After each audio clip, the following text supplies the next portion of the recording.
Hello dear students, कैसे हैं आप लोग। मैं आज बात करने जा रहा हूँ कॉन्स्टिट्यूशनल स्ट्रक्चर, संवैधानिक ढांचा।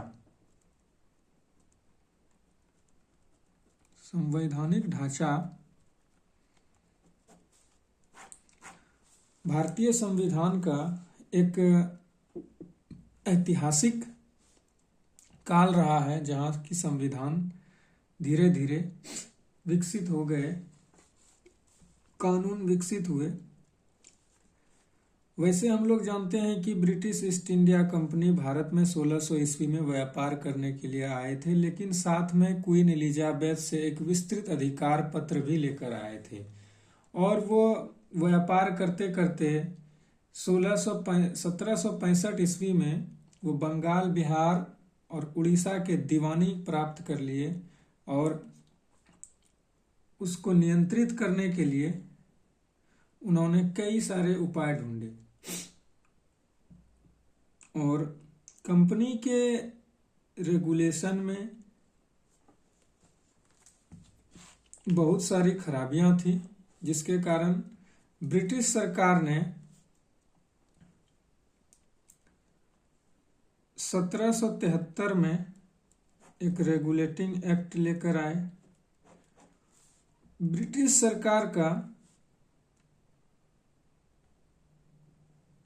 सरकार का यह पहला कदम था कि कंपनी को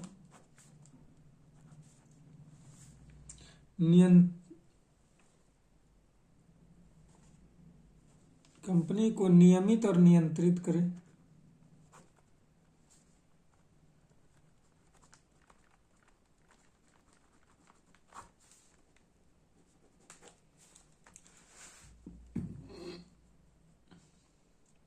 दूसरी बात थी कि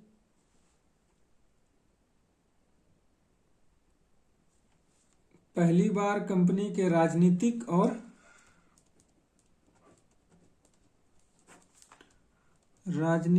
और प्रशासनिक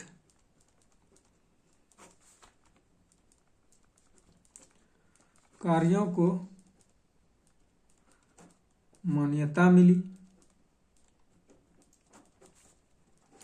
तीसरी बात, इस रेगुलेटिंग एक्ट से केंद्रीय प्रशासन की नींव रखी गई।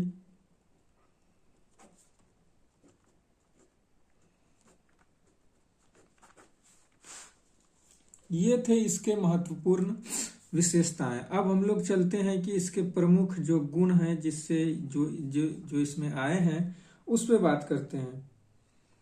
इससे सबसे पहला चीज जो हुआ कि वो बंगाल का गवर्नर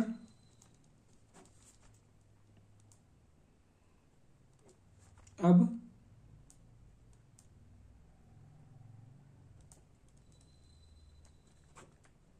गवर्नर जनरल का पद होगा।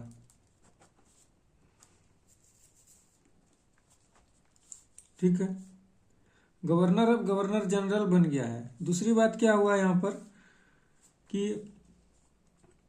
इसकी सहायता के लिए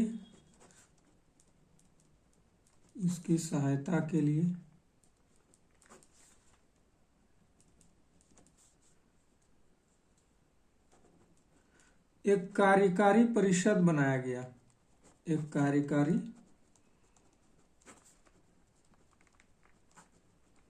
परिषद बनाया गया, जिसके 4 सदस्य थे, गवर्नर जनरल को छोड़कर। दूसरी बात, बाकी जो बचे हुए 2 प्रेसिडेंसियां थी, बंगाल को छोड़कर मद्रास और बम्बई, इन दोनों को बंगाल के अधीन कर दी गई। यहाँ गवर्नर जनरल होने लगा और यहाँ गवर्नर होने लगा।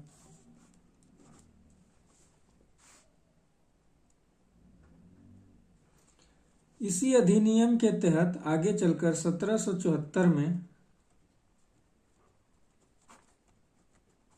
कलकत्ता में सुप्रीम कोर्ट की स्थापना की गई।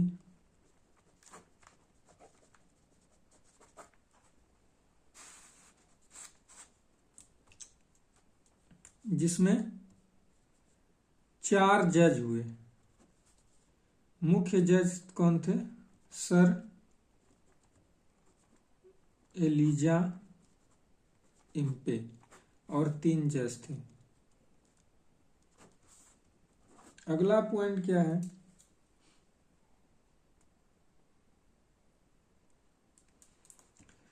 कंपनी में जो व्याप्त कुरीतियां आई थी, कंपनी के कर्मचारी घूस लेने लगे थे, कंपनी के कर्मचारी खुद निजी व्यापार करते थे। 1773 के रेगुलेटिंग एक्ट में कंपनी के सारे सिस्टम को रेगुलेट करने का एक नया तरीका बनाया गया, जहां कहा गया कि कंपनी का कोई भी कर्मचारी, है कि नहीं, कंपनी का कर्मचारी निजी व्यापार नहीं कर सकता है।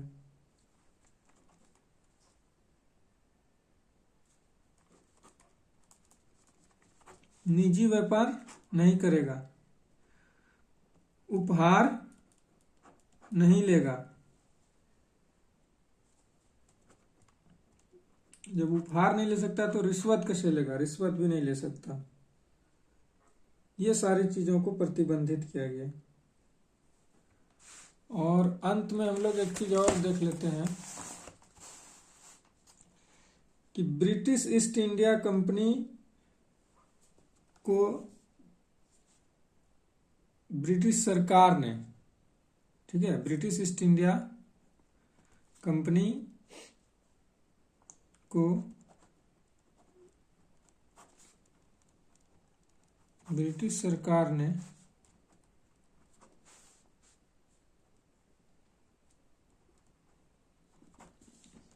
नजर रखने के लिए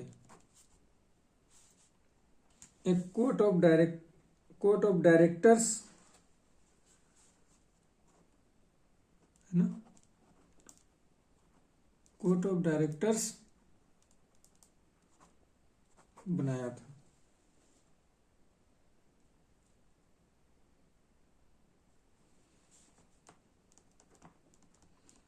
जो भारत के राजस्व, सैन्य व नागरिक मामलों को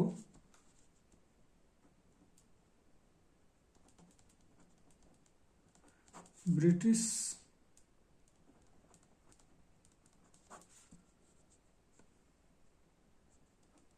सरकार को अवगत कराता था। फिर भी इसमें कुछ न कुछ कमियां रह गई थी 1773 के रेगुलेटिंग एक्ट में, जिसको सुधारने के लिए 1781 में एक संशोधन अधिनियम लाया गया। 1781 में एक अमेंडमेंट एक्ट लाया गया, जिसके बारे में हम लोग अगले एपिसोड में चर्चा करेंगे। थैंक यू, बने रहिए आप लोग।